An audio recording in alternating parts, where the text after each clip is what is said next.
Hello everyone.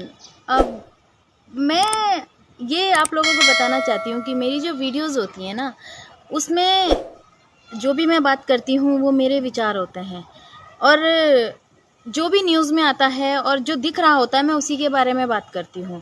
मैं ना तो किसी चीज़ पर फैसला ले सकती हूँ और ना मैं ये कह सकती हूँ कि आप ये करें या वो करें।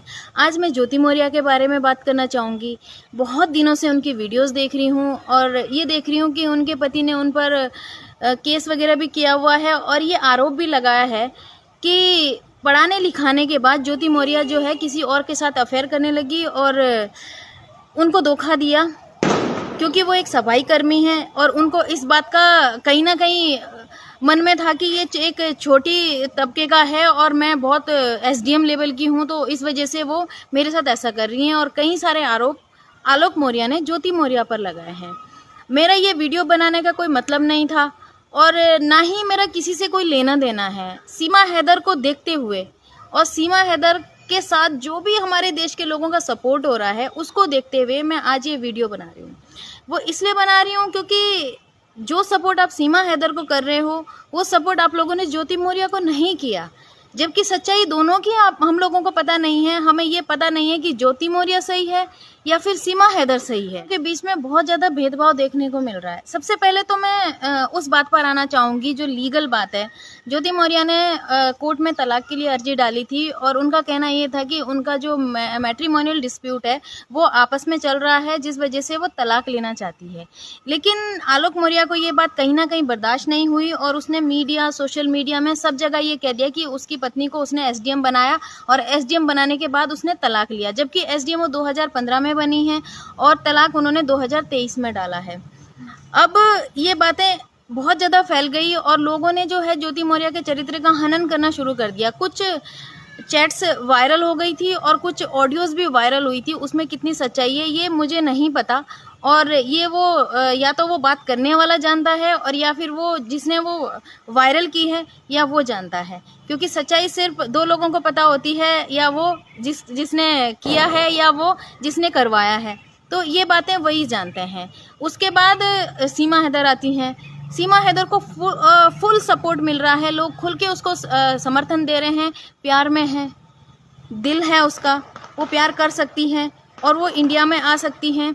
और सचिन जो है वो एक मर्द है और वो पाकिस्तान से एक औरत को भगा कर लाया और उसने बहुत महान काम किया है, जैसे कि एक जंग उसने जीत ली हो। इतनी तारीफ तो आप लोग उस सिपाही की भी नहीं करते होंगे जो एक बॉर्डर पे जंग लड़ रहा होता है और जंग जीत कर आता है। उसे भी 2-3 दिन सुर्खियों में रखते हो, उसके बाद भूल जाते हो। लेकिन सीमा हैदर आपके दिमाग से नहीं निकल रही है।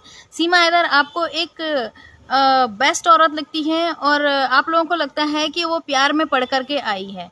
अब उस मामले में ज्योति मौर्य का प्यार कहाँ गया? दोनों का प्यार एक जैसा ही है ना। दोनों अपने पतियों को धोखा दे रही हैं, दोनों अपने पतियों से अलग हो रही हैं, और जबकि ज्योति मौर्य जो है वो लीगल तरीके से अलग हो रही हैं और सीमा हैदर जो है वो इलीगल तरीके से आई है, वो भी 4 बच्चों को लेकर के, वो भी पाकिस्तान की सीमा लांघ करके या नेपाल का बॉर्डर लांघ करके अवैध तरीके से हमारे हिंदुस्तान में घुसी हैं। तो दोनों के ही लिए ये इतना भेदभाव किस लिए? अब आते हैं जिम्मेदार पति को लेकर के।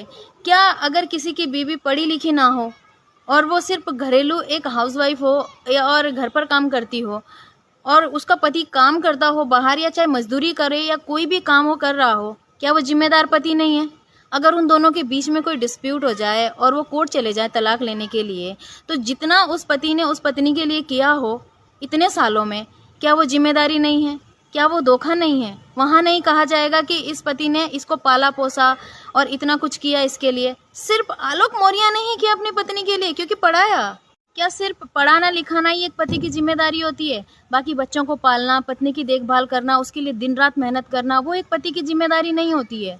तो बाकी पतियों के मामले में और ज्योति मौर्य के मामले में भेदभाव क्यों? सीमा हैदर को एक हीरोइन की नज़र से देखा जा रहा है और ज्योति मौर्य को एक विलन की नज़र से क्यों? अगर सीमा हैदर का प्यार सच्चा है तो एक हिसाब से ज्योति मौर्य का प्यार भी सच्चा है। फिर तो कोई भी किसी से प्यार कर सकता है ना। एक पाकिस्तानी औरत को जब इतनी छूट दी जा रही है हिंदुस्तान में, तो हिंदुस्तान की औरतों के साथ भेदभाव किस लिए? अब पढ़ाने लिखाने के ऊपर आते हैं। मैं बार बार ये बात कहती हूँ कि अगर ज्योति मौर्य में काबिलियत नहीं होती तो आलोक मौर्य की ये कोई भी हैसियत नहीं थी कि वो किसी को भी उठा करके एसडीएम बना दे। मैं आज कहती हूँ कि आलोक मौर्य आए यहाँ पर और हमें एसडीएम बना के दिखा दे। हमें नहीं है भाई वो काबिलियत, ज्योति मौर्य में थी वो काबिलियत, तो वो बन गई एसडीएम। भले ही उसने साथ दिया, हम उस बात के लिए मना नहीं कर रहे हैं, लेकिन पढ़ाई करना, उस एग्जाम को पास करना, वो काबिलियत सिर्फ और सिर्फ ज्योति मौर्य में थी। आलोक मौर्य के पास ऐसी कोई जादू की छड़ी नहीं थी कि वो किसी को भी उठाकर एसडीएम बना दे। और अब अपना रोना रो रहा है। उसने एक इन्वेस्टमेंट किया कि मैं अपनी बीवी को पढ़ाऊंगा और उसके एसडीएम वाले टैग को इस्तेमाल करके जिंदगी भर उसकी कमाई पर बैठूंगा। लेकिन ज्योति मौर्य ने उसका ये सपना साकार नहीं होने दिया। अब सीमा हैदर कहें या ज्योति मौर्य, मेरे हिसाब से तो दोनों एक ही हैं।